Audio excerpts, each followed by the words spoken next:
मंगेशराव देवराव पेडणेकर बाबासाहेबांची आठवण सांगताना म्हणतात, माझी आणि बाबासाहेबांची भेट 9 ऑक्टोबर 1945 रोजी परळ मुंबई येथील आर्यम भट हायस्कूल येथे झाली.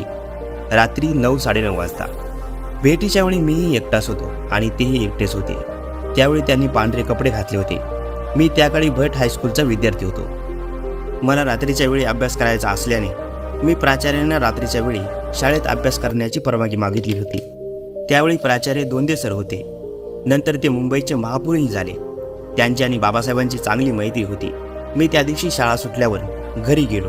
अभ्यासाच्या नियोजनाने रात्री 8:30 वाजता पुन्हा शाळेत आलो. मला त्यावेळी शाळेच्या गेटजवळ एक काळ्या रंगाची मोटार दिसली. आत ड्रायव्हर बसला होता. बाबासाहेब मधून दोंदे सरांना भेटायला येत असत. दोंदे सर पहिल्या मजल्यावर राहायचे. मी बाबासाहेबांच्या कार्याबद्दल ऐकून होतो. त्यांना एकदा तरी आयुष्यात भेटावे अशी माझी इच्छा होती आणि तशी संधी मला त्या दिवशी चालून आली. बाबासाहेब दोंदे सरांकडून कधी खाली येतील याची मी वाट पाहू लागलो. त्यांचे दर्शन घ्यावे, त्यांचा ऑटोग्राफ घ्यावा अशी माझी मनोमनी इच्छा होती. रात्री 9च्या दरम्यान बाबासाहेब जिन्याच्या पायऱ्यावरून खाली उतरत होते. शाळेत त्यावेळी मी एकटाच होतो. बाबासाहेब खाली उतरताच मी माझ्या दप्तरातून वही बाहेर काढली. त्यांना वाकून नमस्कार केला. त्यांनी मला त्यांच्या दोन्ही हाताने धरून उठवले.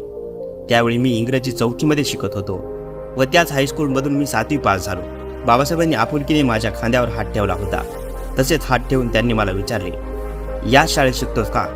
मी हो म्हणालो. त्यावर बाबासाहेब म्हणाले, अरे शाळा तर सुटली असणार आणि तू अजून इथे कसा? घरी नाही गेलास का? मग मी त्यांना प्रिन्सिपल दोंदे सरांनी मला एकट्याला शाळेत अभ्यास करायची परवानगी दिली असल्याचे सांगितले व माझ्याकडे सह्याची वही दाखवत मी म्हणालो, काका मला आपली सही व संदेश हवा आहे. माझ्या वहीत आचार्य आत्रे, कर्मवीर भाऊराव पाटील व इतर मान्यवरांच्या सह्या होत्या.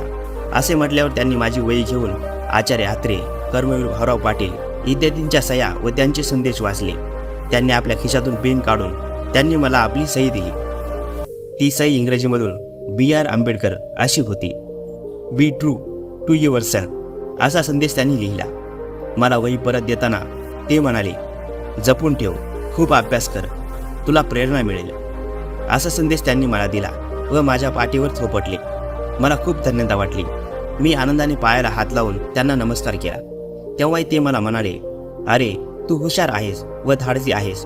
मी आभार मानून त्यांना म्हणालो, काका मी खूप शिकणार असे म्हणून निरोप दिला. त्यांचा हात माझ्या पाठीवर पडला. त्यामुळे धन्य झालो. ते पुढे चालत खालच्या जिन्याकडे गेले. मी त्यांच्या मागून गेट बाहेर गेलो. बाबासाहेब गाडीत बसले. मी हात हलवला व गाडी राजघराच्या दिशेने गेली. त्या बाबासाहेबांच्या भेटीने मला शिक्षणाची खूप प्रेरणा मिळाली व माझ्या जीवनात एक नवचैतन्याची उभारी आली. पुढे मी BA ऑनर्स झालो. शिरोडकर हायस्कूल परळ येथे शिक्षक झालो. नंतर मी LLM पर्यंत माझे शिक्षण पूर्ण केले.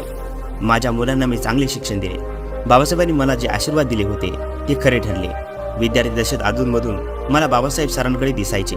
मी त्यांना नमस्कार करत असे आणि ते स्मित हास्य करत असत. नंतर पुढे ते तेथे दिसण्यास झाले. कदाचित ते दिल्लीला राहायला गेले असावेत आणि सर्वात शेवटी मी बाबासाहेबांची अंतिम यात्रा माझ्या डोळ्यांनी पाहिली. मी आमच्या दुसऱ्या मजल्यावरील गॅलरीमधून अंत्ययात्रा निहाळत होतो. त्यांचे अंत्यदर्शन घेणे शक्य नव्हते. त्यांची अंत्ययात्रा पाहता यावी म्हणून मी 7 डिसेंबर रोजी अर्ध्या दिवसाची सुट्टी घेतली. त्या दिवशी सर्व मुंबई दुःखात बुडाली होती. सगळे व्यवहार बंद होते. आमच्या गॅलरीत त्यांची अंत्ययात्रा पाहण्यासाठी मोठी गर्दी झाली होती. आम्ही सर्वजण दाटीवाटीने ही अंत्ययात्रा पाहत होतो. आज माझ्या 88व्या वर्षी त्यांची स्मृती माझ्या डोळ्यासमोरून हटत नाही. तो दिवस आजही मला आठवतो. आजवरच्या आयुष्यात असा जनसागर मुंबईत मी कधीच पाहिला नाही. मी त्या दिवशी खूप रडलो. ज्या महापुरुषाने माझ्या पाठीवर हात ठेवला, आपल्या पेनातील शाई माझ्यासाठी खर्ची केली, हा माझ्यासाठी एक दागिना आहे. बाबासाहेब एक कोहिनूर हिराच होते.